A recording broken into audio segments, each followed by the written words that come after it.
bebre ya making it flexible yes flexible terms and ye de ama wo so so obetimi e de ho ahyem ama nyama nyina no etimi akoyie e ho enmo we no abretia bi na yakeka nyama bom na won site me aka obosia no 0302 200 390 0302 200 390 0596 920 833 0596 920 833 na chese enyema edidana kwem kama so na Franco Limited and a make come for Ede Amawo na obo modem eko Franco dia we no original phones and then accessories and what de Amawo ni nyina so efie pepande ne bebre Franco Ede no and a beche Ede Amawo ni bo no so aye kama mo amokope Nokia phones Samsung iPhone type ben and a wo pe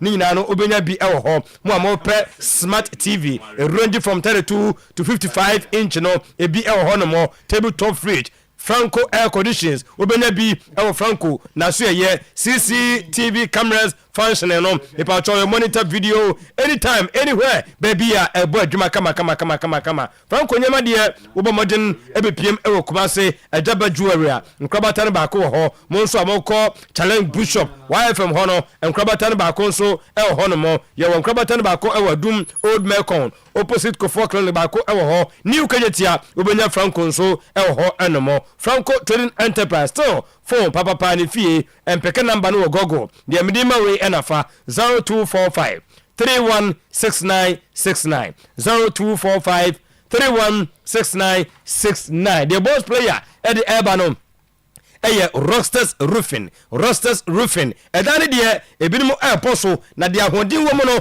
ensuo no enche ba abatuto gidi mframa befa wan pension de papa obehunu na woda no him na atuko eka abafie eno ntuko hono mu a wo mu ewo premium coated 55% alo zinc de no ewo ho ye wo aluminium coated nso ewo hono mo ne wo aluminium plain sheet eno nso hono mu wonu sa price ne de kama ni quality no so de thick papa into self lock IBR IDT and your tie sheet ni nyina no ebi ewo hono mu a medical catch say your metal trousers ni bi enso ewo ho anomo eno nti bomodin so de hono be ye estimate ni de betia bi less than 4-5 days ni abomodin to me aye the amount na fi won say de won so de no esi etie ewo ho ban say metal trousers also roofing sheet ceiling joint and a POP cement roofing Rosters Roofing ni babia wodu ani ehre 0544 338 042 and 0201 164645 na chese watimi enya Rosters Roofing ama odino maboso kama any amount boss player bana me pe energy no me nim de SC de but and energy no so kama Fridays is 100 say there's something happening. Oh bia so be ye lumba no pa no and that's me call son of Bako ntia bibi ho one son of no ACP Mr. Jude Prince Kobna omo de nefrin carry call Mampono ko regional commander. Oh okay. Omo ya kongoja sumama no. Hey, and because Mampono region. Say region. Yeah. Unim the police na say the chimabo ba for also police regions yes. Oh okay. Until be quiet Mampong good and Kasimu no to mu nyina report to the back WWBI commander on yes. So regional commander big regional commander so koko ye na we big pa Nagatino be che Natari tina we diga no nti wo ko Mampong be ya ko carry so have no money ni free carry send off no ye carry send off no very good eh ene we yan hu bi oh be no bi sesen oh ba for sesen samba to go ai na tama police papa penini kese say ya won ko na muja for atiesi mu okay so and producers no I launch a new message for SMS and WhatsApp SMS and WhatsApp. Yes. Okay. And obeso contribute. On say the usual one say omo contribution and nam Facebook no. but ordinarily mbeso obi atro number to e betuma say we private numbers no kra kakra messages na go for the fire nti oba na be ka kire me say obi say ne birthday ni ade amempene your birthday and mo dey birthday nyina birthday o ye aficionado very good OTA program we are birthday no fafa ho no what the fa no problem mo 72 o contribution bia ho na de be fa WhatsApp whatever nti bacho obi antron to 0538 101091 101091 oh number we there 0538 101091 okay 0538 na go for house here no 101091 I will try try Montata oh na yanka so bia oh Montata I say Allah no me mo doubt say no na to bom say aji ha say no 0538 101091 we there enyera 0538 simple 101091 enti yesere mo birthday no mu ne contribution ni ade no senya for idea mo famfa sala we so producers no will take care of it na I say we bibi wo mu a omo a bejeje wow here pa na boss ko ko head papa electrician e dey ma me ya e fie de boss ba electrical electrician also the famfa sala number no say wa pretty ezezie ma wo bia amfa ni bibia amfa bibia so bafo 1023 ubanum suanum kajin say wa pretty on kanjin and magic drinking water and no very refreshing and offers numerous benefits for your body. Now, saying it here, rich in minerals, calcium, ne magnesium, ne potassium, ne iron, and so we in ebony. The piano, omom kanjen healthy. And our face so pesa da. Oyo bia open so anu metimi adeya. Oba be dano favor hour or two bisano. Wa bo kanjen oba dan na ho. Na onum kanjen swa broni sema optimal hydration chese my system no ensu wum kama chese wakoma no ebo na ebo kama ye kanjen de ye because rich in antioxidants chese so atase afi so it keeps you young ma anti-aging niema bi wo chese obi onum kanjen bia hu na otim se kwa meten nka chew tetene pa na meten nka but ode look fresh ni na kanje na afi so on say na no te alkaline state ni acidic state just me ka kra na me nka die biem amanfo adanse ya omudi enyina chese nsuo de wa anom kanje ena de na wo ha ho brema UGC ene e wotafo ni road so about route junction nemum se siade ogdru Ashtown ene ben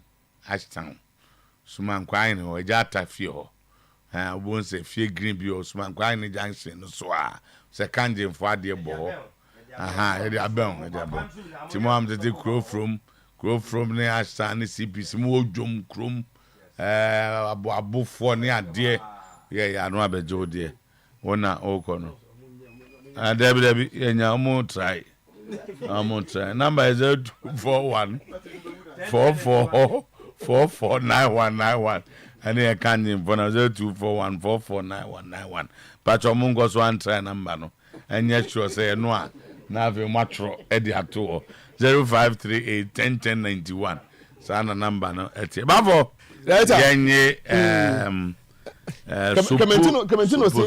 Commentino say a papa electrician be. But you be your headline.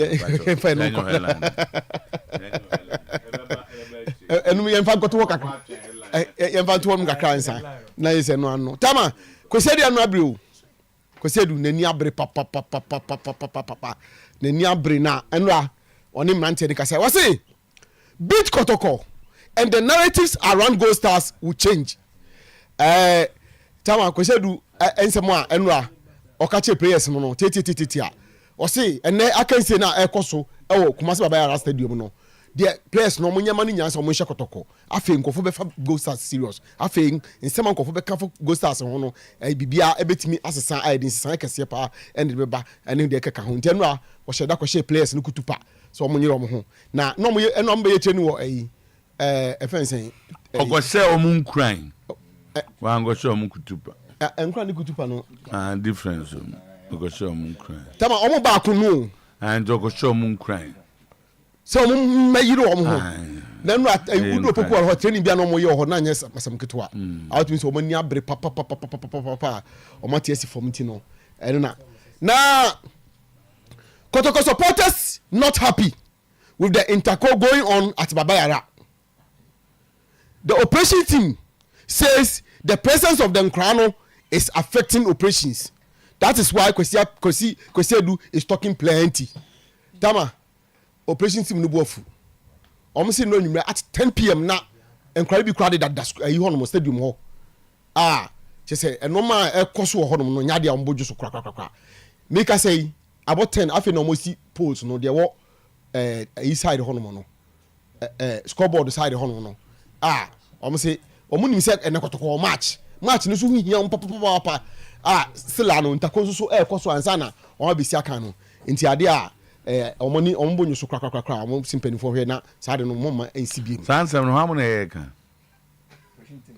hwamu operation team no only time ntako stadium and no munya ni operation and no yo major center Kuba stadium no enye no ba se na kotoko match ni die ko munya ntako ne kase ko mu se kotoko match de ti ko munya ntako ne te no mu ko so mko yo operations anajo 10 nyina no na amafo masa yen ko ne jai am sa tama ha o mo ko ntako as ye nya ntako ye na o operation se na kotoko match de kotoko na stadium kotoko dia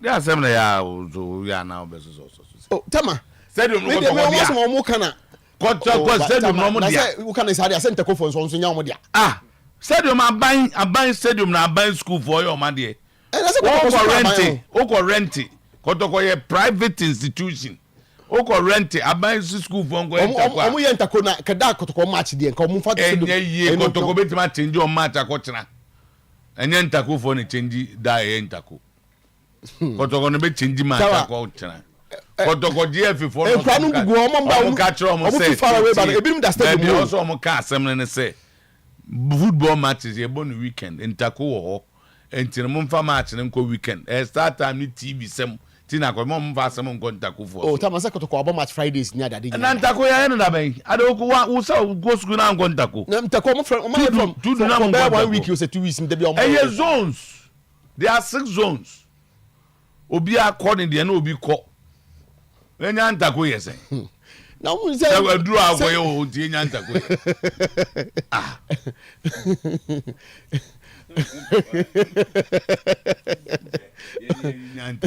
ko yo operation ntako me ko say da market de kra ko super zonas e mani mema nyina yes ba say o mani ya de say o mani ya e mani mema nyina ko super ntako ndi be ye kati operation for nse ye nyaaye da ye kokko we bi omo bonyu so omo no zoom be saba se tama wo kra de na no se Louis from ko ye nyina na use na say Louis for the first team wow e ko ntako da ye nyaaye nya chira intra mo so interest akọ Louis ho ya na say da market ho and I Louis so me ba o ko we bi but the ten say football no mon Manchester Times ne GF for no mum say enam TV ntino mo se mo bo fiada to omumu mfa nkomemenda enye ntako ne yebejaye because of operation asem baby also am do kono mfa nko so as ye nya ntako na operation for them to nya mo operation na jo no nya nkwani wonu be bi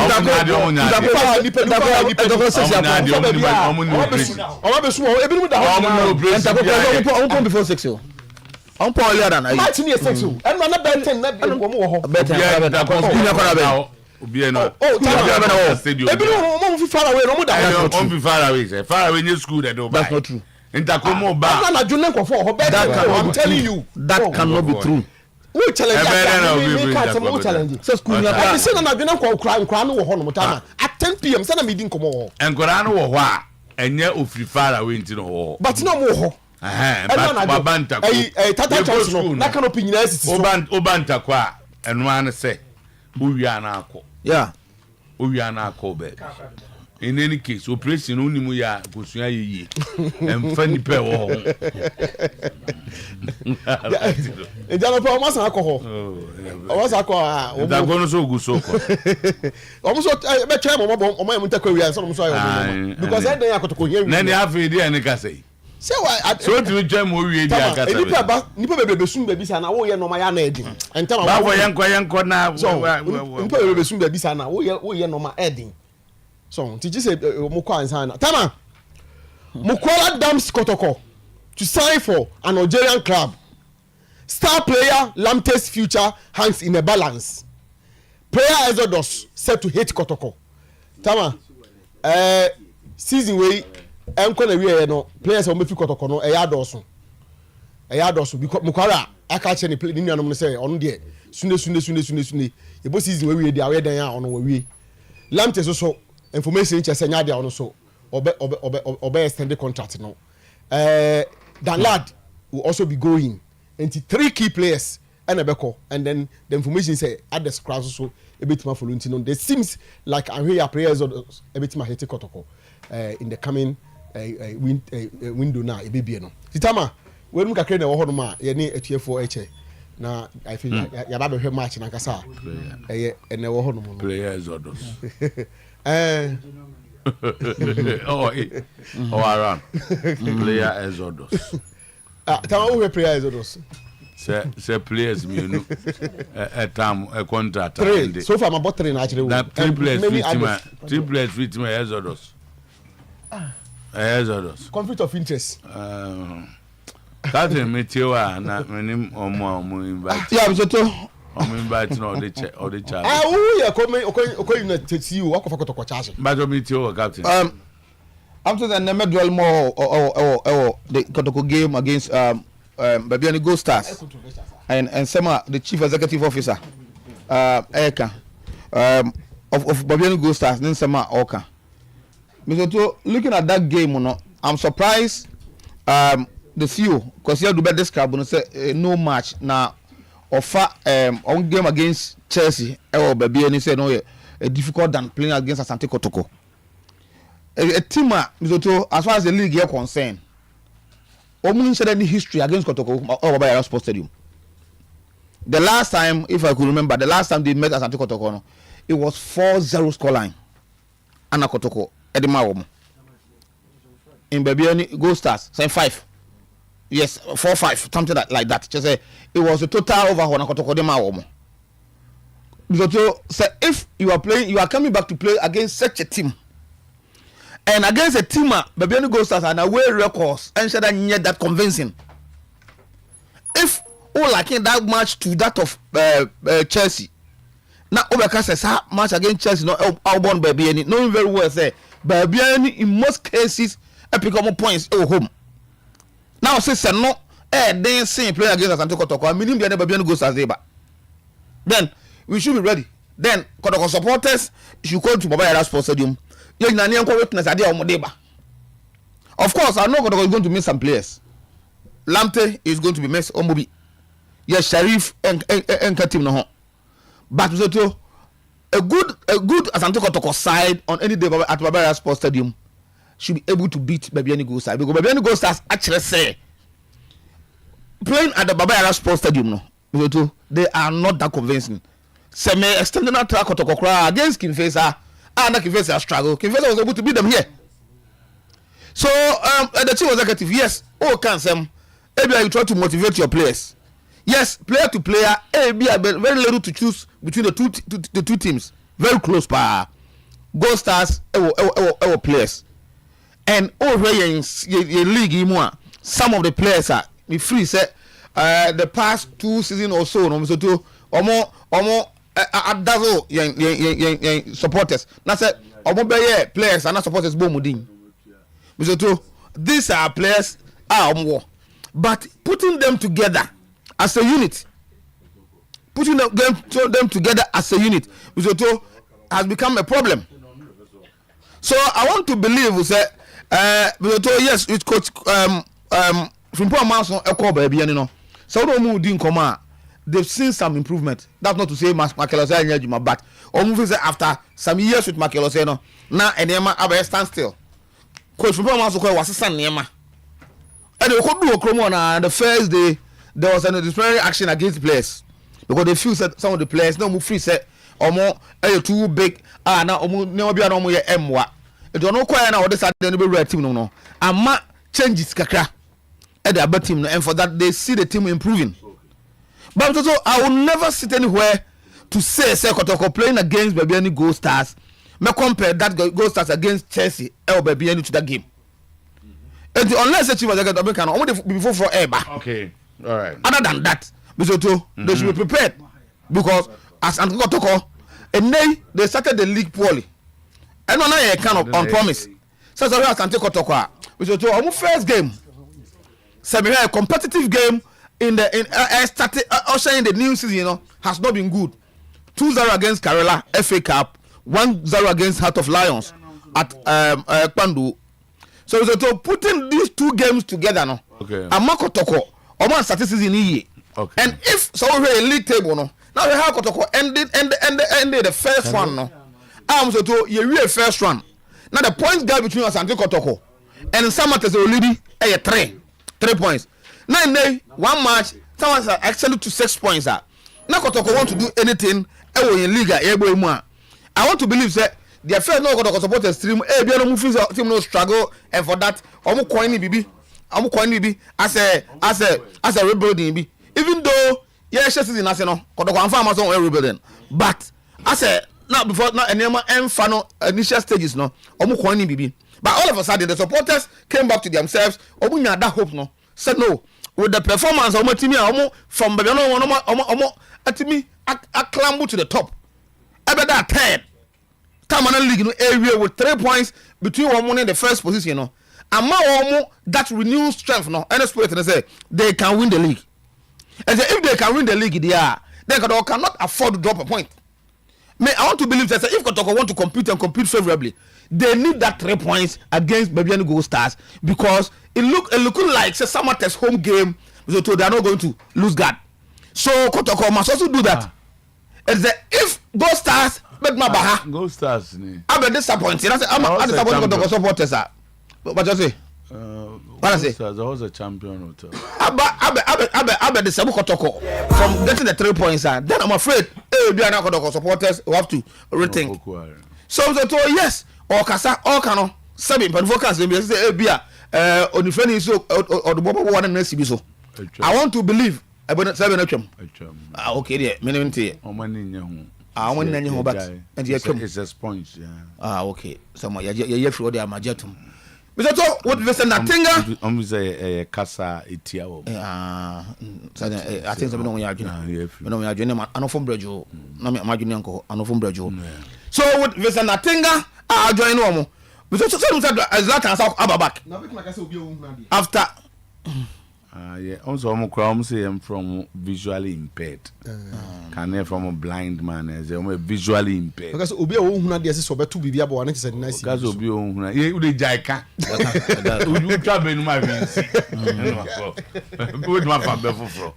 So with these players joining Gold Stars now. Augmented squad in this second round. Okay. I'm talking about Vesanatenga from Mediama. Last season, we saw that is not much. Is not the best defender in the league. Once I am by Mediama, we move to Gold Stars. But Zlatan Awaji top scorer no. Also, according to Europe, sorry, according to 2 coin. Play team so kobo. So to no so samba back. No so sign them all.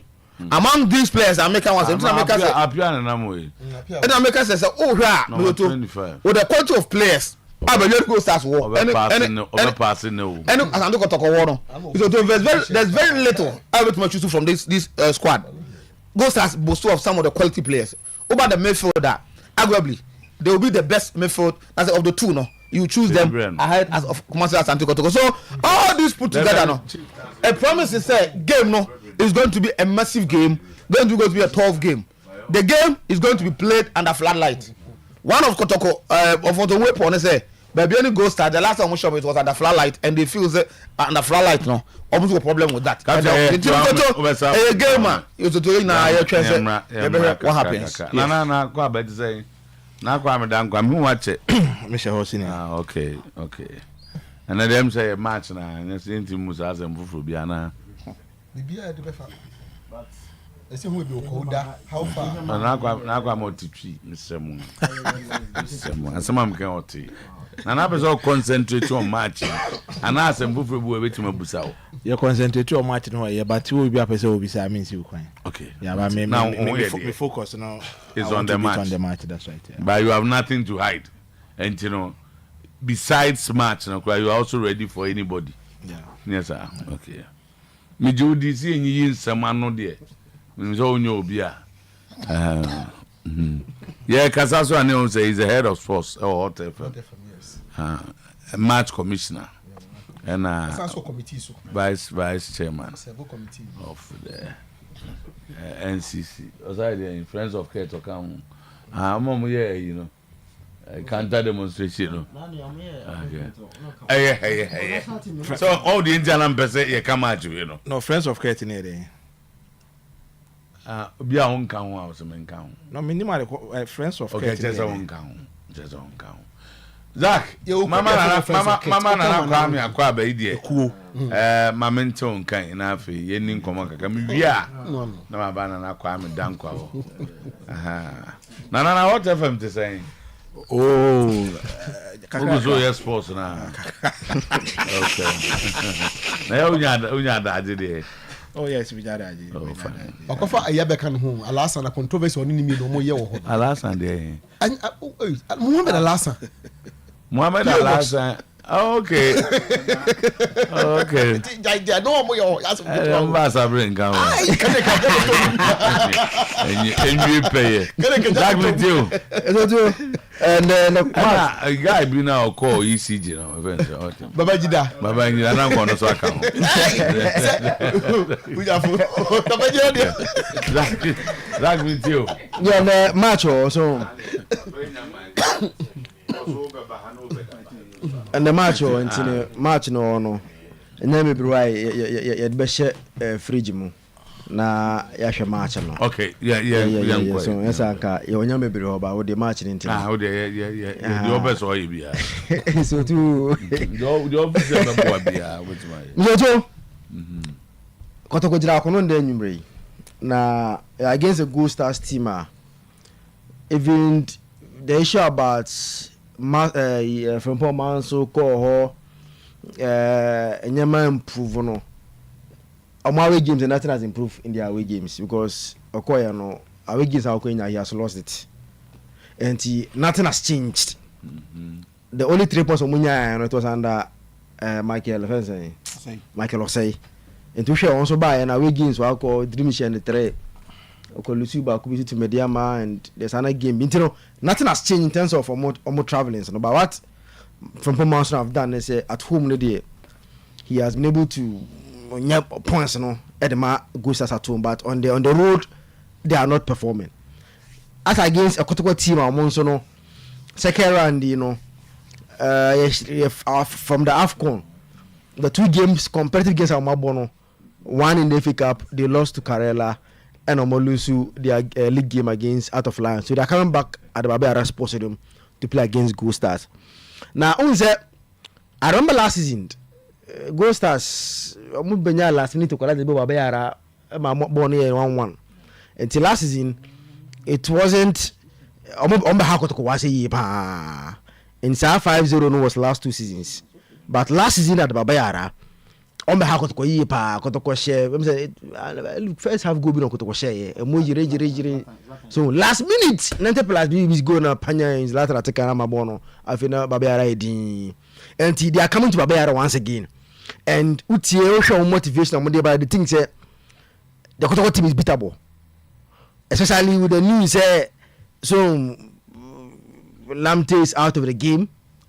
Now Obiang say the first 2 competitive games are with that Sheriff, Everyone who said there's a problem there's a problem in that midfield that Coach Ogum solve. But until say Benya solve because here season started and all struggle no.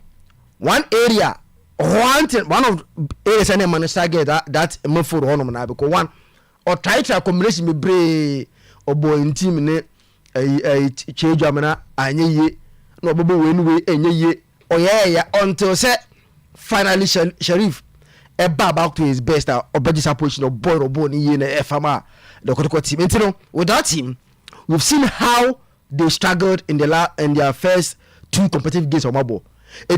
And then minim how Ogum will set up his team, you know, whether he still go back to the team or change Jamana. But one thing, Rocky Jamana in their last game against Out of Lions, Abobo Yepa, and Bobrefi said now today, Lamptey 2 is out. And Salamte outer or more attacking option air limited because I am for attacking more for this no the more at least or more try and test no Lamte Babaya so we are more free on now because quite limited in terms of attacking more for option. Now the last game Babaya wasn't available. Meaning how the availability today in the evening because Lamte nya available extended here Babaya to at least give them that little bit of creativity now, or here in the attacking third of the field. No, it's a game that very very interesting, and I know say and if you are a supporter, games like this no, 6 o'clock, say no table is nechi because one person was league now. As we are saying now, Samates the Omuye in Swatraman, Oshadi almost Omuye. Mama, the indications that this year league, you know, ubeje from Musempa Emba on the silver platter. Okay. So now Kotoko some so 1 point different. Now Kotoko ne FN Samates are 6 points different. Now at any point in time, Samates has the advantage because so no home one day this season Obianko Aboho enko produce from Yao Okobiana they will deal with you. So and never Bayara, I'm interested to see how Ogum will set up the phone. No. Now again, the hula balu, the noise around Mukwala over the past days, you know. So we say now sometimes some players can easily overcome it and go and perform. Players being so what? All information be about it exclusive now. Oh, sir, on the day. To say you can't ask more in your net. There's this one agent so broker DNA didn't do real and see the can say Mokwala will end this contract with Kotoko and go and continue elsewhere. Okay. And you know, this stage you now in things be say I am not the more handling of players almost situation and yet even friendly one club that in particular PSG we play no this stage we now almost mafia because they try to now say Mbappe pa na PSG header from 1-0 no mo pa card na coach na yin free game or game yes Mbappe to the bench. It's a research now. Your relationship with supporters, your relationship with management. So you are confirming the Mukwala story, say you know for a fact. Yeah. Why would deal be a eminent Kotoko moving forward? No, try all right. Okay. So Bremen Afe, Memra, better into it. Mr. Two, there's this dinner this season in Yabo Train Cancer, and they be an eba when. Okay. So the line is now very, very active. 053 0538 101091. That's our new line for your messages. Now the air man is serious and say, my phone is a agreement because messages. I don't know how I'm going to read it honestly, but you better try. 053 101091. And yeah, there's a bit of a challenge with Facebook. I couldn't or passports no. Do which my show you Oyerepa Radio and Oyerepa Live. Your passports so it's Oyerepa Radio or Oyerepa Live. Nafe yenko. We na me ban na kwa mo then I'll start reading the messages. Okay. Mr. Two. Nah, one say, and you may be because we got players ni bimo. This season ne bimo nya abotra ma modern baba form pa. Na yen time kan ho asem because at a point na kotko dim kunim to aso. But injuries ne started ba. Na suspension ne started ba. E ho na hu the effect of players na bimo modern bono. Afie see e kan no crutch mo page. And then we are having discussions around Richmond Lamptey absence. Kotoko against Heart of Lions, you who the absence of Eya Babayaya. Any two krebe da hoa eja to team no. Samran team you know aje Kotoko creative position na boso. But Mr. Tunki de no kre kan sema a player like Eric Zeze, one or the other, should be a formidable player. And Kayaya ni ho Lamptey ni ho so momo run for their man. He should even be starting. But one way or the other, it looks like behavior be as a fan ho obejina ball no ma aso obebo aso wombo. And now in the absence of Lamptey, the Kotoko midfield no, it's not really in a good shape. Obi say Andrews in team Mr. Two. He started the season for Asante Kotoko. Later and a Sheriff Bejinem. Bene Sheriff Mohammed knew I ain't me for and see a say the Andrews in team menu Babijina ahead the number 6 position amanabo. Because clearly we didn't be Jeremiah him share. His passes are not on point, his tackling, and how he supports the defense. Awesome. Now recently na Mukwala Diabe. But look at the captain called Infege, Mr. Two. And Infege has been reduced to a player they say no crano say this year the netra bench crano or bakra yasam foforo. So these are key players in the Kotoko team. So Basa because of what? You know, some of them have discipline issues, and minim say do baby a club no in an attempt to protect these players no. Do baby I think say ka ogum koye part 2 of political interview na nke besa abo akakra. Because I don't know more about so a part 2, Mr. Two. I saw a part 2. Because this season, Sheriff Mohammed, and that's all part 2 crying so Bomuja wechiri. Because players need to have Mr. Two. They have become so ordinary, and now you cannot depend on them when you give them the opportunity. Recently, why Sheriff Mohammed defender? Last season he was Kotoko's best defender. Excellent passer of the ball. But this season, match bia coach Nababe Jiremu bia no. Mr. Two ebe no. Na on the Hona Babe ye to kura betim no. Enti ono anko order that now expect to say Kobema Henry Ansu Moni Nurudimu a run for their money no. Coach Ogum needed to use Justice Blair as a right center back. And he's not giving that support, that pressure now esen Kodemano. This is a player back Kotoko. Based on his profile, net the class number 6 row no bit me abo. And think can do the then create me about 6. But Chiro cry the Sheriff football this season. Mr. Tuwa is so ordinary and it's not living up to expectations. Now a bad match Nankasa is going to be very, very tough for Asante Kotoko. One, Kotoko elbow against a coach out Ghana Premier League nase. A coach unim Kotoko players Nankasa. A former captain of the club. Yes. The traditions of the club no nim. Now, some Mr. Two, be many from Poman so I Jumada. On the fear Adakweja Chon. Quine or so. Quine or Hona. Into open Nipa Bakwa. Ni free time when he's not active. Ube Kokotko training grounds, there are 5 days. I've got to 3 times. No coach from Poman. And then yet, or start yache. Into time of free Bofono crab, you know, there were days he was paying a visit to Kotoko's training grounds. So if you are talking about a manager, while self this Kotoko team over a period, he was doing it last season, he's been doing it this season, and he knows the Kotoko players. So from Poman so uncle training grounds so Krana on coach here. Obaba Sports Stadium not one or her Kotoko ball. So this is a coach on him the weakness and the strength of the Kotoko players, and from that tactical point, and yet easy for Kotoko.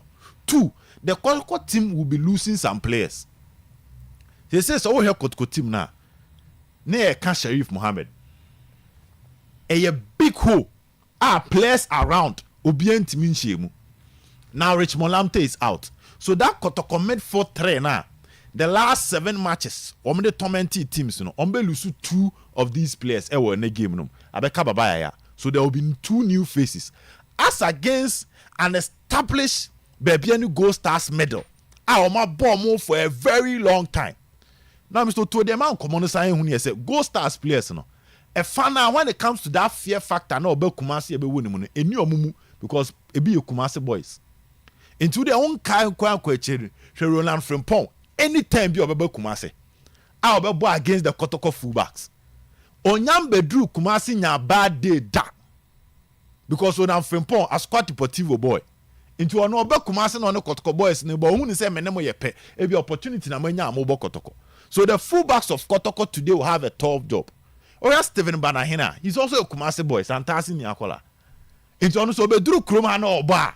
Ofan say oni omo ne bo inter community ni ade no. And he plays with that freedom, with that ease. You talk about Pierre McCarthy. Charles Kamara is also a Kumasi boy. And Prince Kwabena say, Prince Kwabena Usu would have a point to prove, to let people know, say, Mr. Otuo, SSS season ne be wia kotiska kofano. Because also no yen nyina ni me saga na e buy or confirm say second round oba be bokotoko. Gold Stars fan tiase amano. But no check Gold Stars last game. He scored and provided an assist. And he's in a form of his life. Anytime you also baby Biano will try and use this platform to make a point. There is Vincent Atenga. There is Mpem Da Costa, a former Santi Koroko player. Also Jina Chiriho. It's also ba on Fencho. And now I make a promise. William Denchi Akwako Benchi Emmanuel Odoy. And William Denchi is a former Kim Faisal player, a former Heart to Folk player. Into Tenechire now can Gold Stars Nekeka. Why have a mistake say na we mo die but materials we can kosi saying me ka say ne kotoko ma e hu dia o kan ye say o bet kotoko fo anko extra mile and how be we no nya 1 point. They need to play above themselves to beat Gold Stars, because any form of average performance from Asante Koroko Mr. Otuo why be we ne bia Gold Stars the draw e kofi. Okay, afi memra na bafo o de kakra bada memra Tama na fam dan kwa ho kakra bi kam kase na na ya wo nano Dr. Prosper Nate Ogum ekache players no we meeting we training and a meeting with them say look, they need to win this match, a must win for Kotoko. And me persenia or map or 3 players now going to say they cannot afford to lose this match, because Omako Pandu anyeye now say one you know one shares our match we are Kotoko Yepe, they are going up north against Karela, who has made it clear say on person ye bibia to avoid relegation. And a banis anwa omunya match say ya ombe yiro mo say ombenya a point or a good point from it. Enti Kotoko cannot afford set timer about 3 matches in the second round. The way they ended the first round no na positive. Now starting second round no starting on negative note. A banis emwa okwan bia so. Enti me persenia coach no ni players no kasa katrom say this match you must win. But utie analysis amini obedi ya where you Kumasi boy. And so what funny say in terms of player for player and there I say omoben ben so the game changer, and I said the real deal therefore then becomes the supporters, and I'm happy that I'm happy say minim so a former vice, so that's why a vice the position you know bisa now oh yeah there be no Monday time atwam. Oh Sam and da last year in twam but say yen to abanti na ma as Martin you me kese ye book mu de ono ana ye Martin ye me kese ye book mu de ono ana ye enti every day say waba ko United see wo do ko United to e bi ko match this weekend a kese wo tena ho prepare team no but ja to waba enti kire wo say na ni abre e wo sa match we mu oba so afa ne right hand man o jabo so ka cha match na onu ade ni see so say me konti me ye o chairman na wa hwe kira ma me o de na side chi so edinaba enti no e kire approach no e kire say o ma maka na wo Kumasi ane importem ha ni nyina no on the episode chairman. Nansen no committee. You bo muja na afido mo kokakra. Oh, eko. Nansen no committee. Obedo ababi na. You bo muja na afido mo fi ase so mo kokakra. So, you know. Tama. Enti say omo efin kraba ese Kumasi for no show presence. Okay. Enti na match ne dey at all cost. Say Kotokonya win, but supporters no as some dom dey baka ho. Tama kakra bi on Watara. Magem embassy abeko. Okay, Mati. Why we are beba ho. Ara let's say Already Adam say. Bafo ma chairman chance na. Omra. On kan match no asem so weta kakra na yenti. Omra. Na macho mi ti o nyama boko de. Already Adam. Match na ba mi gidi. Oh yes. Okay. Na nsema o mo kekan ni ade wo ne say. The minimum modi ka comment on. Make say unu anketo ani mpanyimfo. Adam zo unu anketo anko ana mpanyimfo. Na we me sa unjende. Na de makasa. Na we me unu anketo ani mpanyimfo we me sa. Minimum age to me just achi je na person me je no. Ni baby award there. But me feel say in some of my can nyina based on enema omugidi say oma observe na say oma hu. And you know, you can't begrudge them. But all we need to do as a club, the most important thing is that Kotoko wins today. Games which say na say unya and before a good day, ni mo almost start. Say omu doso nsemu. You don't just rubbish it. You take your time. You listen. Areas have say be wow. Now wafa. The offer say wow. Pay your preparation away no. Then you take it from there. So for me, Ushwen nsemu abani na so supporter na wunimu mpo a per the presentations on why you should know they are omo person omo kire and they are likely say bitimi asi for today's game. But I'm sure that the area na Harry Kasafa prosper the way are not Saki boys in komo oni omudi na edwuma and Kotokobota and say e bitimi win the competition. And it say me ko game obi na me ko di nkugo na me opportunity to come home. No say me make amends. Me na me lead the team. Definitely I need to tell them what they should do so that they win. Especially who we are.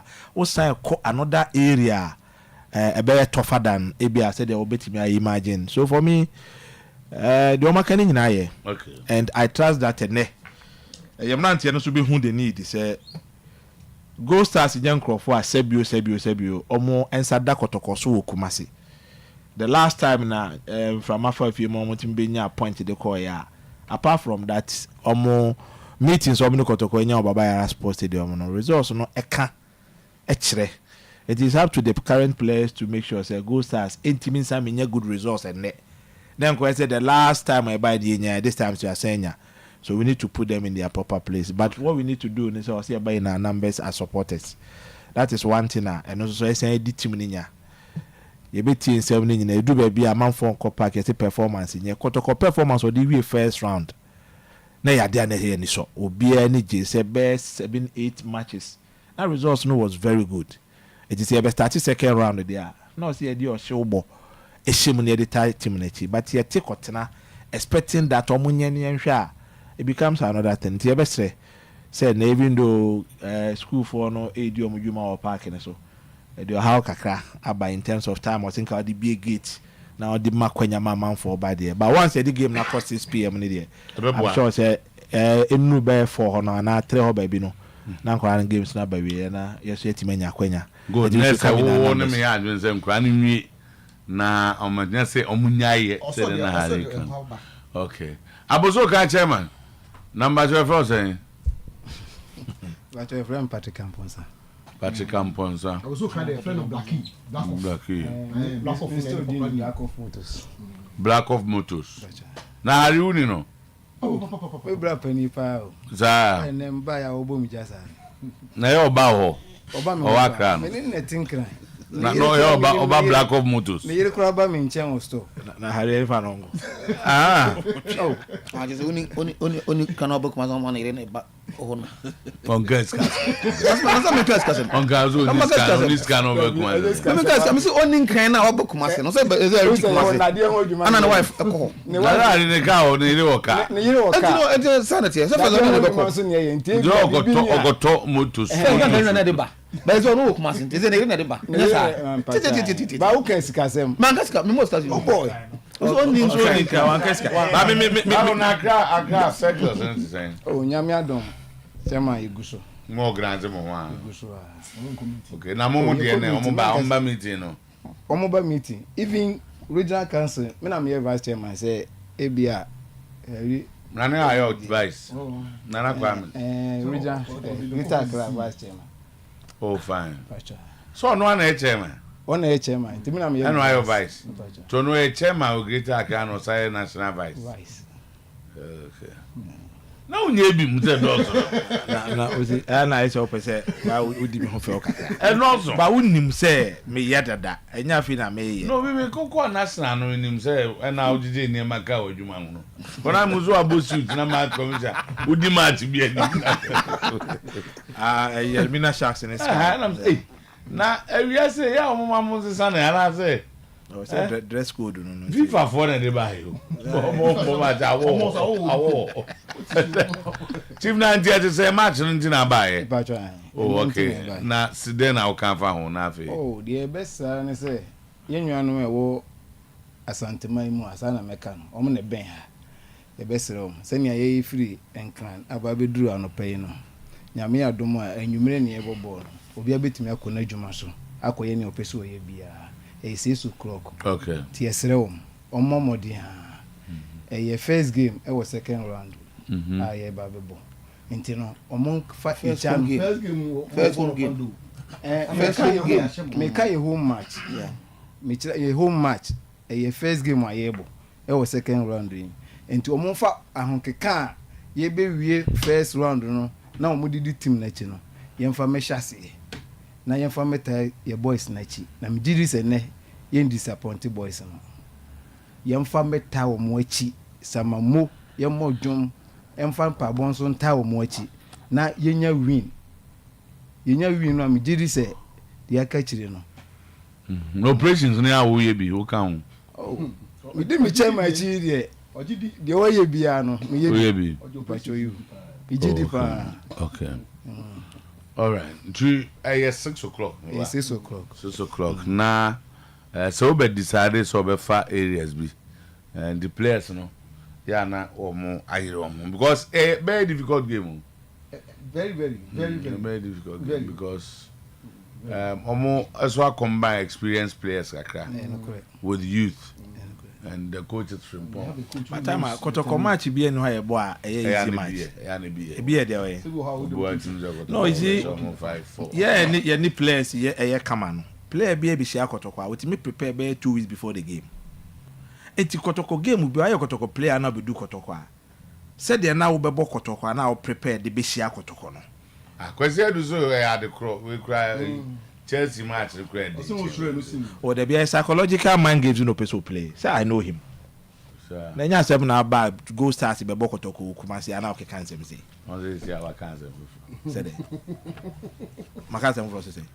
You want na go toko match be heading. And I make say. I be doesn't answer na ba. No but so tiase. Do be ase. Match commission assembly nti won tiase mas but also tiase.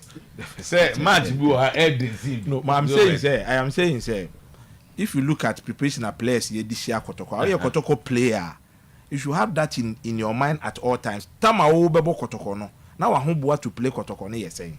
But I will do Kotoko I paid there nobody there but I don't want to go there. But if it is anything to go by, let's say it be a normal relax it. But I don't want to believe it's a sana situation it here. It we a Kotoko player at all times also we are ready for games. Because player now all ban. What the upper Manchester teams be the Kotoko ball. Someone who say near maybe nam social media, maybe I no pay no with that there. Match be as I know did it. Some of Kumasi. Me. As someone America. And I me be a question. Na we be a question to mention. Me be a question. We am so omom ko fa buy any mum. Omom ko fa buy no ya omom ko fa other matches nimba. Okay. But what I say, because we are on TV, on YouTube channel, and now a month for a following on you buy. Okay. On buy call champion hotel, you train your Pokuari. Nami was almost a moment to count the day of the match. They go a day Most a day earlier. Nature say, oh my year, near more year be. And I almost did the come up. I was almost free or more hotel near the bar. I'm the money I bring. Let me perceive me who. Because me team management in IAB. Sometimes opponent are all no. If you want to motivate your players, you put them in a situation before the start of the game, no. Now players need motivated. Okay. There are certain matches your management. You try to put your players in it. My phone say Omania Bre until you answer say did agro. Now they say I you know go on anymore. We say na Dabi hey. Oh yes. All of us are in sisi aso wonyeska. Oh jade. First. Tama, oye ko ina te see wo. Sisi aso ko uska bem. Zach, one of the raising issue be about Watara. Yem folk we name me match no. Because I have a lot of messages. And now also raise you Watara. By time we Kitwa be na me perceive ya ufi kotoko bi anu wa maybe. Yeah ba. O san ba kotoko. Yeah ba we no the twem obi I send messages as a mananka. Because as usual of him now or any normal no, and once I'm here I need to clear that. Okay, I also like that. And the never been but all was him I can what tag me as usual of him. Me dey. But so be any. I say obi anim. Yenim de otimi. So mu di me Chrome ha. Journalist be na betimi akasa pa na owura table ase. Mami one as anything. Eye wo pe. Na kan wo be ntoko bi. As anything. Eye you are noted for how you present your issues. Obi anim. The way I present you, yes, I know better presenting it there. And me drew over the and as I to presenting it there. Honestly, any day different. If you do say me addressing, I'm say me addressing. Until in the use of everybody. No, and she said they made describe no na me can ho afa na maka say sa na no so tie. But mu nyina mu nyepe. And you there no a different way, unique. But this is personal. No, me say a unique way, and then it's one penny. Ono can't go for personal. Ono so can't go for personal, sir. The personal and them they call them in pound. Tell na make say Watara ne boys no e kasai. Then he's telling them say omonko in Sometymer nko she na omo chances on be winning league no. Then I check the league table tama House of Folk that I think 9th position. The difference between House of Folk and Omo LED table no, I think a whooping 11 points. And the Summiters I have seen this season, any the way Omo kono, I don't see them dropping their guard. And for Watara to gain this confidence, and it's not like as or no, but if you go around the House of Folk circles now, as our confidence and as our trust and as I believe, you know, is building up within them. And madam mukesene kakra because eno na em say Zakito say obedna mu ye away table no. House of Folk doesn't look good as far as that way is concerned this season. And me sure our matches now a lot of them din power be Kumasi omebo I think Olympics omebo ebini Sometymer omukwe any some other venues ombe near there no. It doesn't look good. Enti me hu ade potin a Watara ehu a what this are GDA no edi shape players in the ade. Safe to say that probably opposite or people omo up in line say be ya bia ombetimi ma a different performance than yehu omo previous and of course now no yehu kakra ewo Accra Stadium maybe the more beka ho we don't know any other but it appears to say the change of a coach and I say the experience as Watara is no with me the BBF say shape players anymore a certain change be it me and therefore this game against Sometymer very very very important you better say ampa say oba no sans say bia na ye hu say stop such a coach no or beti mo timi di ba no e bia be hu sa de na time na me pese me ye me da see young green Mazak yeah the last time I was winning an away game outside Accra. How's game so that be Sunday. Oh, okay. And they're saying Drew. Yeah. And the number of kind of man say, okay, say, no come out performance no. Against Mediama on the 28th January 2023. We win the match away game outside Accra. And see when they travel outside Accra, almost you knew because January 28th. January 28th, 2023, they papa against Mediama. And outside Accra, almost struggle. And I don't know what I share now, or you may send a weekend. You made more chana. You look at the other ones. Because I've listened to them. And I come so I have available. When you have the things, Nayan City, ACT, or Bibia, or Bepes, or Sam, because yeah, back to Koto game near reading my messages in my brain. Number one, Greater Accra, baby, Oyerepa na ama a man nyina yema utimi ediba ebenya national vice chairman no. Circus no a collapse. It's not there.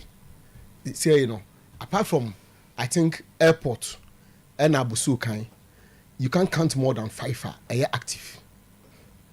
And I'm just circle 8 if I'm right. For Newtown, yes. Not that time for okay. Until I say you can't count more than 5. You can't count more than 5. Meanwhile, time I will take over from Buamano. At least you could count about 14 or 20. I think 24 circles and they are very active. Enti, asam kakra wo. Okay. I say okay, asam okay. Again, any status in Kotoko circles particularly and I supporters front no it is saying because wakwaje coordinated the Juma as the CEO and also no you interested I want to know da be kra na we dey also that so vice so a vice da be no dey Juma to ho and I say operate dual role ni nyina and also no we are interested to know also come man na kwa me pen ni paper because I say questions and also nana me help you me ba answers and answers ni nyina wo you are ready so say me they also be be okay mama nyewe imra because these are answers that will be fit for the gods well as a question to be a day oh anya dey but I know you anya dey crack okay we can come with 30 seconds be wie ni nyina question how you say ni 30 seconds also ba so say and what say question me say question no na exams on 30 seconds upia so what try we what say the akwa no say question no what try we say what share na na 30 ni man dey di kai o say Accra circles no enya adwuma on checking the facts here adeba kwa na me no problem or say na man before I will be can some afọ obi hu cross check it. I can even prove to you last Monday yeah meeting kwa dey kwa another level yes. And now you who say one-on-one meeting is a problem. Greater Accra meetings on online. Just this Monday, yeah, online meeting. It's working. Not many person a meeting. Most of the channel. No, I mean, meetings there. Sebi, Oko meeting you expect to say and beba. And the fact that me meeting, na say obi maya. Sebi tafrache. Me meeting ko obi afi nkofan so mra meeting. The most important thing is that you are meeting, you are free meeting. My present issues are issues for the you can say region no and go for ba na discuss it and am for ba meeting no and you cool no regional council no enye nipa dodo na dey here reps of the various circles and eba eti yenya tenase na circle be one rep kura ba circle ni nyina ba because all your representative circle no eti meeting crofobia ya na penifo bi kura mo twam you could take decision now one they should have known better. Eba bontia no mutum futogun grofo ani e bia 22 circles or say 4 na representing each group it was nya nipa 88 it wo kona say 16 ba e chese kakra bi na aba e chese nipa no until the ono akasa wo kana say if one person comes to a meeting to represent a circle entire circle no na aba it is me circles 22 na me committee na 16 ba e more than quorum we can take decisions. The second one na Harry Bisai. Yes, I'm still the vice chairman of the NCC. And I'm saying Greater Accra Circles chairman. Yes, the mandate of Christopher, I had to Abanason. But there are issues. One penny for anymore. yenka ho asem nwie and yeda so ye ku no time so there's nothing wrong in our constitution. Okay. And I will buy a football and kasa so more. Well, let's say bia obi catch them. Minimum status or no and now regulations ni be it deny will be from doing that. In Ghana there are so many. I don't need to even mention names. There are so many in the system where almost play that dual role no obi anka ho asem, but I don't know why Nana Kwame alone. Until just recently, yeah, his sister I'm a board member for Asante Kotoko. Now you see you as Akes ladies. Evelyn sorry. Yeah, in New Drusafo, or a director or Chelsea, or a CEO Port City. I can give names, baby. I mean, shadow. Oh, yeah, general manager, my dreams. Still believe. Or that's why I get another portfolio. There are so many. And now, I dear Bakwa, my name say, Etiam Rapan, say, be our shares over 50% plus a work club bimu. Now start joining another club. Me I don't have any shares in any of these clubs. Okay. Me a Kotokuni, me a vice chairman. And I'm kro mo hina to me say frame me say opeso ko qualify but me mra me boa. Adwuma na me ye na magi atum say me so me boa e de Okwa United aba. Okay. Eti me hu fum so a and I try to play the role in such that Bagon completed the other. Completed the other. So bad. As a over I think say now Kwame answer regional level in terms of circles, but there are regional there say Mako meeting and Omombeba. We are talking about vibrant circles outside regional. I don't know you can boost to heavy as circle 1. What time? Omo nipa be 30. Omo meeting on Monday. Yinim says nipa 30 no. About those local ones. For regional ones there, you don't need all of them to come. But from books, no, how vibrant are the local ones, no? Oh, Greater Accra. Dodo awodi abe kan ho that's regional na so. And dodo was saying a one kasa if you are being honest, I will say, omo numbers no eba from. Well, recently, Christ, I work at Greater Accra Regional Circus can organize a gala and a circus competition with Accra Academy for 2 days. I mean, the social media handles are the records are there. I don't need to even say it. Circus there, maybe I can say more supporters in more than 29 Accra or Greater Accra. But it's up to them to put themselves in a way I bet you a more number. It could no umra. It is a own to me meet requirement now. If you not get the number, and me quiet chairman say, even the able to a Greater Accra banner say a circus you are only close to me. Kotoko ladies are Accra Circle 35. Me and I'm a tea. But they do time I was here organizing almost 2 months about no man too. Me come almost in Chelsea, me organize almost 2 months. Then my yama and as we speak, okay, the original status now. But truth be told, to say the local circles nationwide a problem. Local circles nationwide a problem. And the said yeah, and then net and Sakayaka Kraba. So one-on-one meeting, you know. Yeah, me say a dum pempens will be a free system in him. And it's about time I be introduce the emergence of social media the way because me the social media WhatsApp group alone it me organize supporters for me contribution. Now me the social media online course. Yeah, we are doing it. Contribution. Me my taxi Greater Accra Circus now said they should go on online. No, but contribution. How many good standing members in terms of contribution, financial contribution? And a Greater Accra say we mu there on your book ni ne ya on the car e wo deals mu omo your circles are and they kwere make so mu nyina de ka but before I met to aba na ma omo no 14 anom we good standing e to so aba 8 omo the good standing man to ama omo but am omo akwanya so omo organize omo homra ne mfa nyama omo so for now there omo de ka circles are and na 29 supporters in America and if you are able to meet the requirement you pay your thing. So for now they're 14 now because I'm on the car. And they come up the car. You to about no be at the car. Even here, say me by national level, crana me catch or even Ashanti region. What's the question? No, me can't now, but me person me say a general problem. I was say we all need to look at it, but who are no target is say na Kwame a vibrant into me targeted na Kwame. The moment you do that, kotoko na ohano.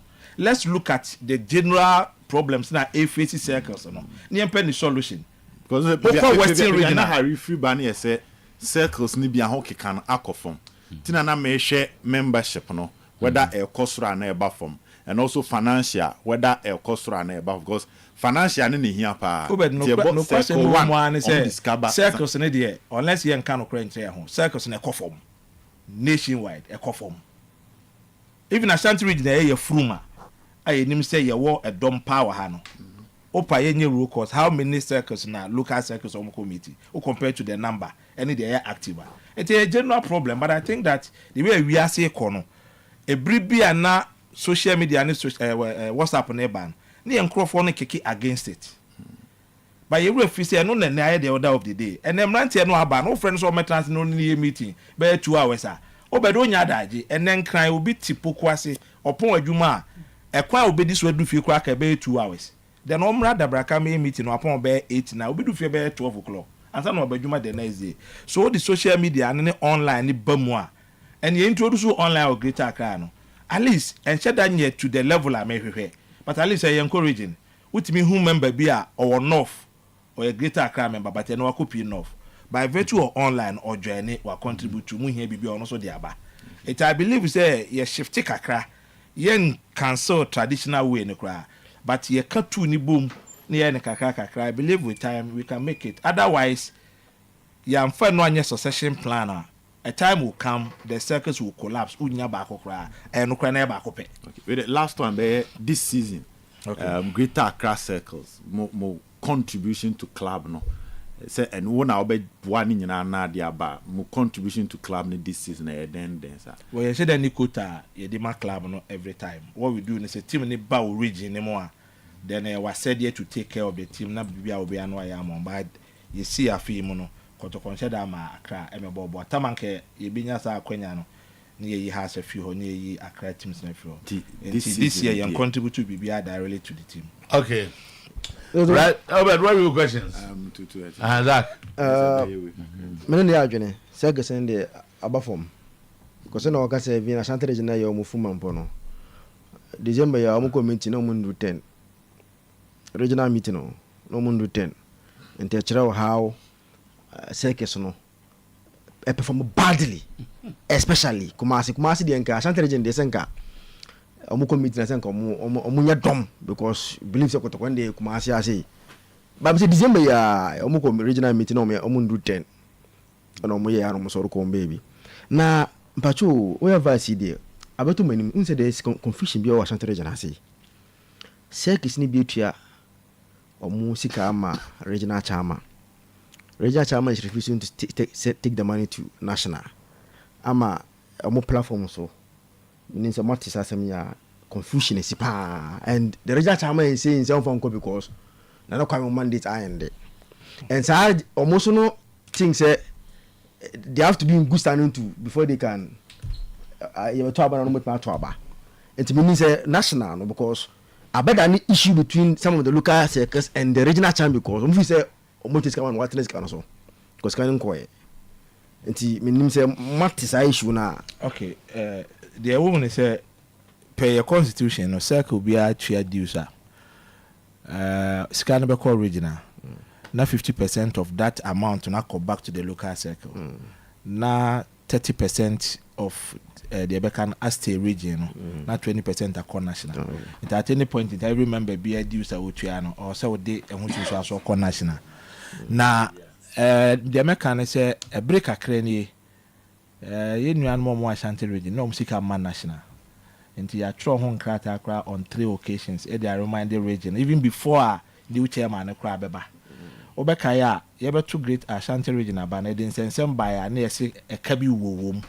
Na otumfo anko bia hene na eye intervention eye say yemfa kanen to nchen yenkoto aba no ye to wi a no mo metu esika no after about one ya throw several letters I remind them of sika or so mo ba bitua e no mo fa man ti say wo ye local circle member bi no watu esika through the region na nru national records mo de ka and it's a national activity be national can decide you cannot take part okay and we no can say region no letter national they bro as stated the total amount region the national but I'm not in a position to mention it on radio but there's a letter to them a daho and no cre say but obi beka say penny for time so because say can no a year between December no a Christopher time no so any be seen na 4 years ago ka Eda so wo ho say oka say national time at one first card nko a in any case who be there dey cry before the time out brand ba so and a brand so no yenko to aba na say yenko ye hani rover farmer wo bia and they asema won nananu manimu wo manhia no ye invite national leadership na Christopher Dano as the national chairman because no yen hihia abeto aba and nonsense some by enti ye yen twentwen so enti manhia recognize Christopher as still the NCC chairman aya omo friend ba manhia ogina ho as national chairman oyi nsema no enti sanity me that's man yes side so na afi bia na questions be your dear now after the WhatsApp no free so if you send WhatsApp back the first one ye say na good morning how are you doing at the M say so said the no wakese also could obviously go start by 3 goes to Nell. Greetings to everyone in the studio. Okay, we edino ammo. Then Zan bacho wish my own say my dear fiancé Priscilla Pia aka Akosua Fusua in Adabraka, a happy belated birthday to for me. My name is Brother. Okay, Brother. Then next one way. Good morning. Watching live from Adidabairo. I hear no. Bay Pots. Math Commission for Muka Juma Etiomuka. Bosumi in Bosumi is a woman Babu man chairman. Any more Bosoka business for you.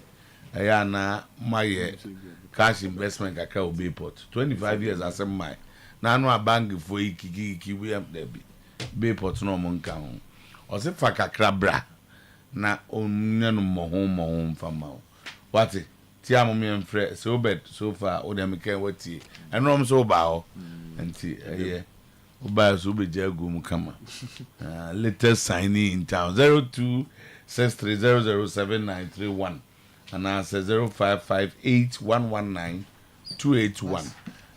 Oyerepa FM ne Promise Radio nyina ne Kejetia from Kumasi City Market Limited Kejetia.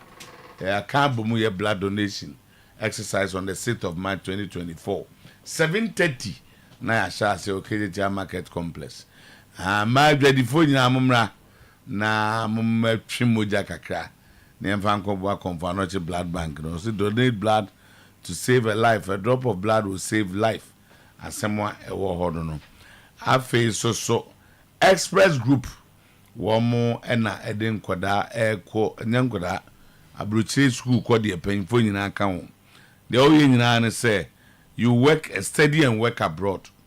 Offer Express Bombe Chum. On my boy admission. Untueska and sana no. Ubetro IELTS and ASAT and ASA GRGMAT depending on your circumstances. Sanity Obeso call Dubai and Akata Sokoya Juma. One more honor tickets so open local Nana Kwame any Mr. Amponsen Bay. Almost tickets in a moment and my fly.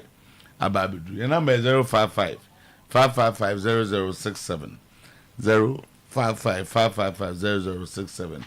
Okay, cook aton. Now cook aton. Abena guswa. Abena kwa tima guswa Knox Hotel. We guswa this is 300 and baby hours. And na wo di juma no. Abena eguswa. Abena se ntasuo nkwa na nti amanfo na aboa no a wo guswa Express Group for afi so amuzu Faith Homeopathic Clinic Power Specialist Kanjin Grace Kanjin and Magic Water, Grace Fight to a Medical Diagnosis Center, Race Course Market Women, Knox Hotel, Victory Garlic Bitters, and I feel so, Victory Garlic, and I feel Henna's Energy, or Munina. Wabet my boy, and I come Wabe, Knox, they so base, you know. Okay, now, yeah. I mean, who said, oh, I didn't cost what I'm saying, if you. If you so na no if you na na kontompo no bibi ankam madam for this bibi ankam 2-3 years ago Fred number is here 0244729300 near ready a I have a Pepsodent cavity fighter no a true sen. A man see if it kama a face so pro fluoride and then microcalcium. Nina ye on Cassia and Ketua family size. And as 175G big family pack and a Ajinkwa pack. Ghana Dental Association for Dr. Former Bing a sin a moon semuno. Almost Pepsodent cavity fighter no and a year. Okay, put some smile on your face and no sanity. Enti abasa kwaba. O dear kakran saying. Kran say league na say. Go match inti na de omo producers in some best 1 year ana. O kan match say league na ebonti ensa wom. League na ebonti say de ensa tum say de be ya ebenyinya na yetimi abeto. Nti league there so me so obi an show obi am obi a na wo so share de ngwa hwana akosan no. Ahwana akosan no. Otim ko san obi a ho. Nti si ya mi wura dem adie na baby ani fo no wosoro. Pa ya ye bonso mo nda wosa. Na wosa na kroma nye red anadwi. Eni e man koso yie ma ye ne so. Omo wosoro say. Omo wosoro, omo lak na wosoro. Omo lak ne da Friday omo lak na wosoro. Ya na obetima carry the day on the baba yara. Oh so me nya gro na midi wo de after match we hu de me kai. Be hu de me kai. Na ne ka no munya hu bibi no mo. Ya no munya hu bibi ne hu nkiri ana so me. Na baby ani goes as Omo-Acheampong. Ja but o she ko to kwa. Ya ni ko nsu ko napon, ya nsu ko we ni ha ye ba. Ye league no mo ne kodi ya na ya pa o. Ko to ko dum ko ja dia ni abre. Sa na o mo nsu nsu ko ja o mo a no mo nsu ani abre. Enti no so me match na match ya da yakoma so aye ne ye nsu ye be ko obi scoreboard ya kwa akotena ho ya ka che baby ani fo no. See sa na league ni e born no second round the third round. Ye born said ye obi amwa said ye be ya odi be yi. Ti friwa chapter 9 china ye be ko asim. Ye de car be si ho. Ye nsu ye be ko nsu atre. Ye nsu ye de ni sese nsu ye da red. Ye gusu a de pra ye pra kwam. Gusu ye pra kwam se be so green amayen. Ti ye de ne brewum. Amu de ne brenim. Ye de ne 2 days ahead. Nti betima ye ho adwuma makwan mu ada ho. Ama house folk etima go carry the day. To supporters in the Ebeko 80 cities, Ubiamra chapter 9. No Omra Anopa, Sunday Anopa, and you be 2, Yami Adom, be free Anum 9 to Biamra 80 cities, Ebeko. So, me coach Watara. Say Yami Adoma. Diama Watara, I catch it, say, said you nims ye black club, no man near my cousin, young cousin. My club no way when club no bobre. So me ye no be edika ka say house of folk coach wo ba uni bibia o has no one direction. Real Madrid for status o mo pe Mbappe coach is best for na about Real Madrid still mo fa Mbappe. Coach Ben recommend Mbappe ma Real Madrid for. Coach Ben recommend Mbappe ma Real Madrid. So mo fa no. E ti team who direction na coach nzo ono so ba no aba be boare ne ma koyie amaye. E ti say coach we die so be ye ne ko. Yane ne ko ne be semba ni for said 2.5 years on the man no o masa ko na nanim makwanu na nanim One match fellow. o mo makwanu na nanim onko nanim no onko wie o wie na santo aso bi o wa ne asa to aso eti house of folk supporters ene ya ga chom say de ye e ma club ne be kon kan ebi ani de ye e ma club ne be kon kan ebi na beginning ne ye ka no it will be our support and support to club na house of folk ntimi nko nanim nti ne nyame adom a yesu ye be ko baba yara ya organize supporters na dey ko Ma atlem fam. e fa ho pa league ni yebo wo se no kotoko se wo se na ba bia uja ye kwa na ye beto no kwa na ye beto no tese Arsenal tese Champions League ya mi ni se amamu so e bia show bia amamu ambere na qualify na enye na se mo enye na se mo say na ga mo de o mo na eje Labi, esa se jam se die. Nti die kan say. House of folk supporters ne die so me say ye nyina ye support my club no. Ne hu bibi anya nso a ye beka. Because club ni ye nyina ape. Club ni ye nyina ape nyina ebu amagana football na peja. Na board sem no wa follow kakra. And yeah, say board sem ne die ma ga say me dey tare dan, senior me dey nti am dey tare dan say me board yɛnyi board yɛn dissolve board we ka ho a em say third time a because house of folk mu a mahunu nti media minim ni say enya bibi hu bia de minim ni say ye kɔ omu ko bu akwenta ebre a ɔno mo ye board members dwumadi omu diye na omo ba ne omo ba no eno so ye proposal bocha ma betima propose say ye fa we mra yeso ye betima for reform committee a omo so be hwe em so be ka say ye fa we meti bibia proposal say bibia ni wa eye bibi say obi si we ba force da bi etimo obi nko ka say obi akan bi mu ko bocha ma be say etimo de o ma ba boy da bi ye free ho enuru ho enuru board no kra yie no so me ekwa no wo because ekwa AGM na anya dan ye ko board members anya dan ye ko board members afa ni yakɔ form committee na afa lawyers adwuma bam ni apɛ kwan ye befa so a ye betoto amanfo ano ahwe kwan ye befa so nipa ni bi se sika se ni ye beju ansa no abɛ board member nyama wo mo dɔso ara mu disika na abɛ board cham board member na oba flat semi be na yi oba board da bi bia to go for the board chairman onu betime appoint me ene de no ho but ye fa obi abɛhyɛ mu a ye fa obi otese mi o Debbie, any sanity. Yes, I need to say. They say board be am fancy come.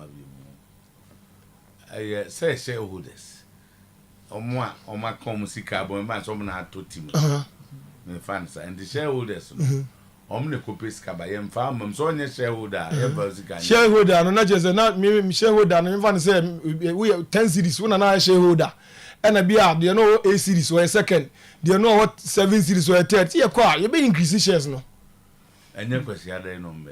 Na be this see am ga form committee ni ahwesa ani mani nyina e bi affairs no shares na lower cry 1 CD as say dey go 5 series. Yes ani any say. So we dey in the sanity here. You be increase bibia o. Okay. You be increase bibia, you dey in the sanity here. Ah sanity because you talk go just be dey na say the community obi ntime majority share with that biem.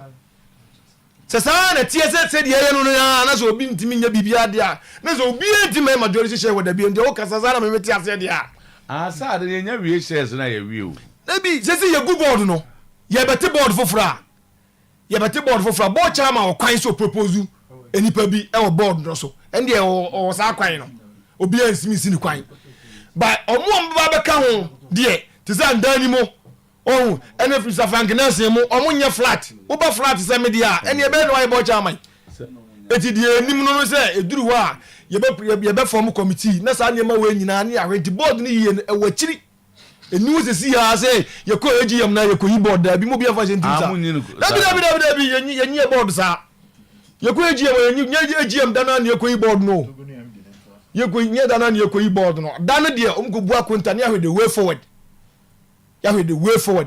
Dabi. Europa e busa sa na de nti Europa busa na de nti ye nko yi board no dano a ye ko no a.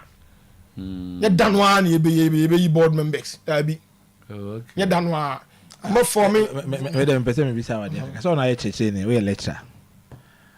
Corporate governance no ebi no sheda wo mo de strong kwa na ya standard practice. Say me ni ona no so mo de na nko.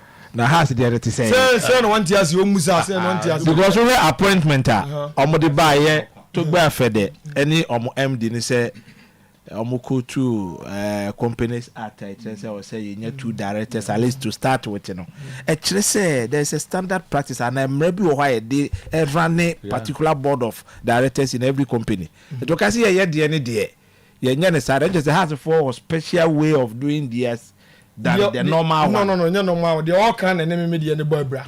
Until I'm see the end yes, sanity because no. Time bebem.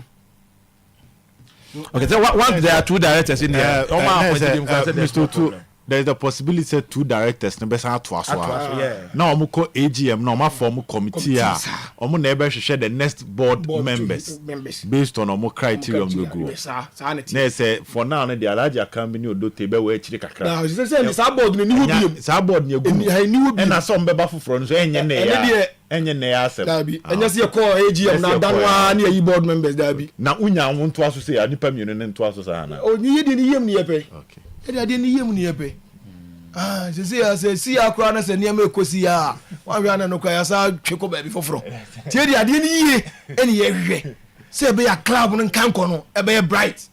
And so what is say ni board no dana na say mo de end sanity. O mabusa busa mu na. Na om de buy no.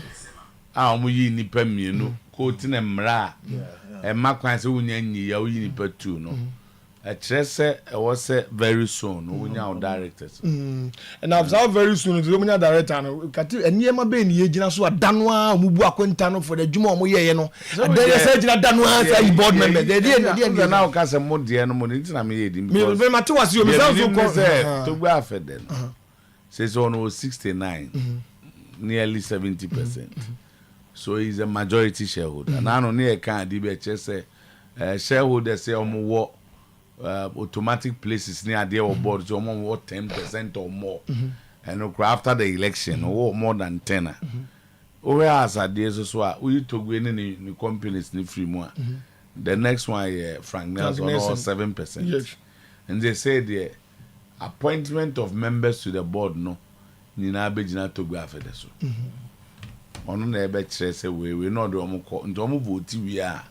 Tonight expect very soon be obe late names we ba na okwa because only at the AGM that you can elect board that event board no untim go in be fufuro bia. Yes.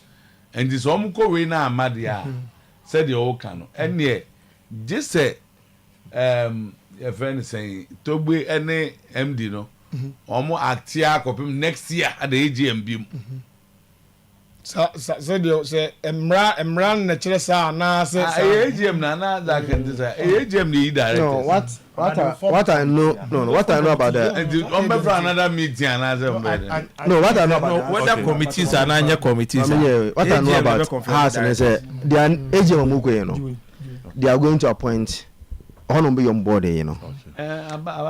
Today, but they are on the list, you know. Those that he thinks that they want him to on the board, they will call AGM one, then no more swabber. Or synthesis. No, that is how they will do it. The be so edia ye na just be ni won se ko base se se asema wo kese sa na tie se se ya ni se bie shares na sa bass mu osika na mtimi ko to na mche togo e de na togo betima yi o ye den se se evans ya wo pini opin bi mu ya bi ni bi yo ye bo opin shares na opin shares say ye opina ye opin shares wo de da no ye bo opin shares na mo monti ase first option o be mi ato eti ye o ke ne impossible tobo impossible dream wo mo dada no fansa me no ene me nua nya wo dada ena na wo ye bo chairman ena me ma beto ache bo chairman no ene na bo chairman ko appoint bo chairman ko appoint obi fufu ogo oton na ben na GM ne ko a ye ko opin shares ni bi mu ana mo nti ase ana GM ye be opin ansa ne ya GM no zani ya directors no sa no, but there be another share flotation. Yes. Nansen for us. Na shares no say Antonio. Yeah. Some not 40%. 30 you 49. I think you are to 20 as 20. No, because to us me can say in the coming weeks has be sign another flotation. Yes, shares in be say even say not lowest 5 cities here. Enyina wa biem. Ntumbe fufuro at the higher price. Chef answer the appointed director.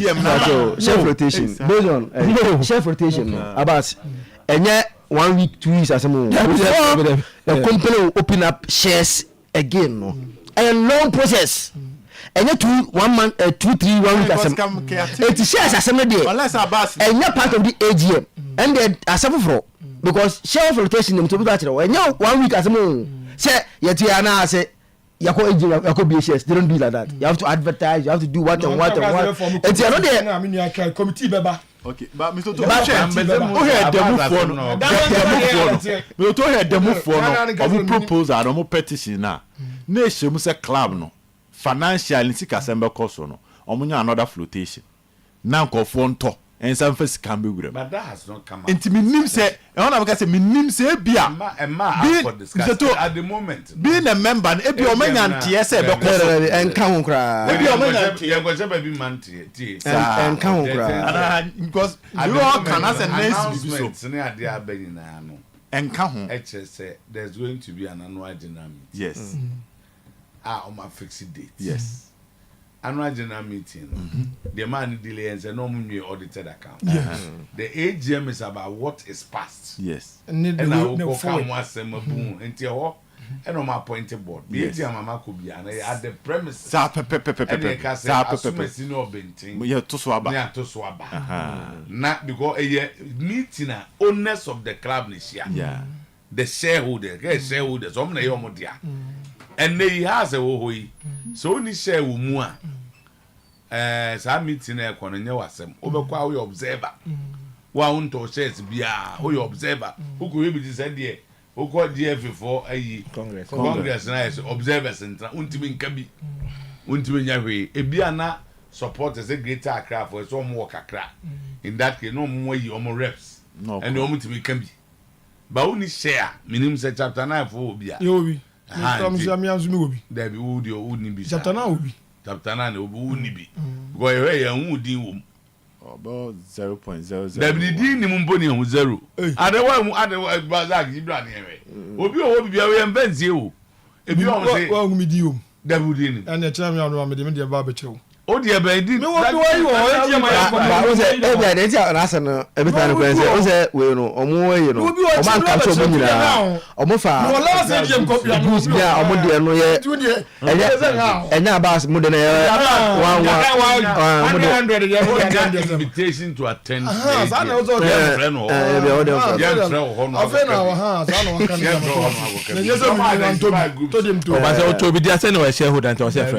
Sigano from Sigano from Menokure, Matari. No, so on said the Otoe, say, I I'm so too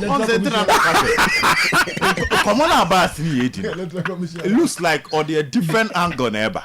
A different information and in Saka and or the Casana. So the angle, which is they will have to call another AGM later. But we know this year to appoint board of AGM.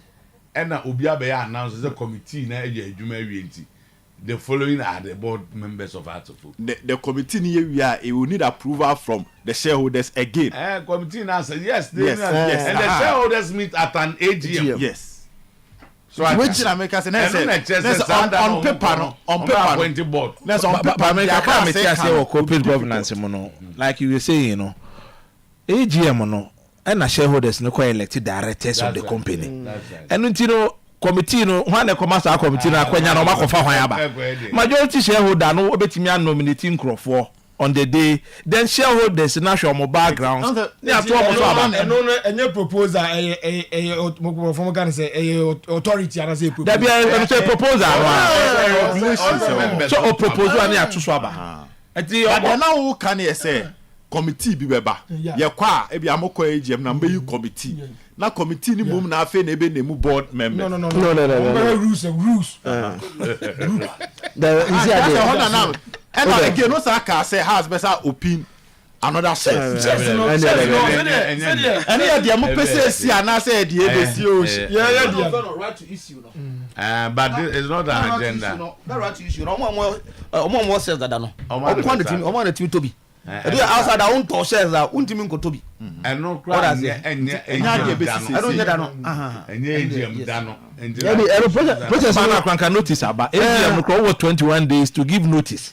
Even the AGM no cry a bread down. Now how much more over beton shares now less than 1 month we say cotton shares now Mr. Moza mami nti o na match no you will find a way. And the match is we did kaka no. Yes, supporters no. Yes, omumra. Since we croak. Omumra. Ometai eku na chi. Eden a ye beje 3 points. Eden a ye beje 3 points. Okay. And then you may. Na tama ye betra hai. Also kan for him. To be frank, maji baby a maji hwaboso. Oh yeah, that's a domas. Maji also kan boso. So yeah, mama yen church ya. Yen church ni pa be 10 owe. Si ase we you know ento to e do yeah ja enje ni pa. O ka na e was ben so ila, o so ko jo e no. Na me fuka everybody. That's how we ma ayi 2 hours first. Ashase na man for ehwe munuanum bi. Other places. But mo ba ye no. Any squad no egu ha munuan ya sa be kam ho no. Okay. fire no Yeah, that must be jam bad. so no na no Why money part 10 edition? me money padi 10. oh they can me call me store boys Okay. eh they me ni wa me man hwe machi How you saying? me kuta 5 Eh, okay, next store no so. store one kasa Na okay. kojo evovu enti na mayere na kojo yabo evovu kojo yabo Mas eu brincante. me tia mejo your friend Isaac Muhammad Oh, fine. you wa on hwe machi man Oh, fine. Pauli wo ho Na so munya kotokofo na. omunyina ekoto mejo wana ye secretary say sporter Okay. Anya take na Paris anyway. on the heavy so okeka bi fedi keke nana ya wo ho metia Joe Desmond ena metia Komensa Okay. yeah Okay. because you buy I didn't Yes, sir. Na kwa uti say. oh nyame adom bibi Ko ekoye body say 2. division 1 Eja, wona areba ya na na 1 na akoje. there be no 2 no on ba 1 What na chances of qualification? oh yeah your chances here bright yeah make I say yan start ye enti be first 3-4 matches Na na players bi aba. no I'm say one player bi na and club stallion or but yeah justify Kotoko under 20 but I'm saying successful no buy and the Gemfi I mean central defender fantastic player I'm sure it's a very strong man for betting in can nyame adom me fa kwanya su na me na da sibre kwa mo Japan ko hene me na na se ene akoto banfo and so me na na se papa these are the people I'm made this opportunity to serve my people. The finances in your problem. Oh, Sebi Oliver Tracer or ask for more. But at least you are managing. Oh, we are okay, but you become who ever boy and they 2 years the CEO. Yeah, the head of management, but the same okay, role. No, you are general manager. That's it. Yeah, and make I say, Nyame adum bibi e ko kama. Na that manager members in one man. Me was Prince Amwakon. Okay. As secretary and Darius, and so a coordinator, match day coordinator. Abu Brahma, it's original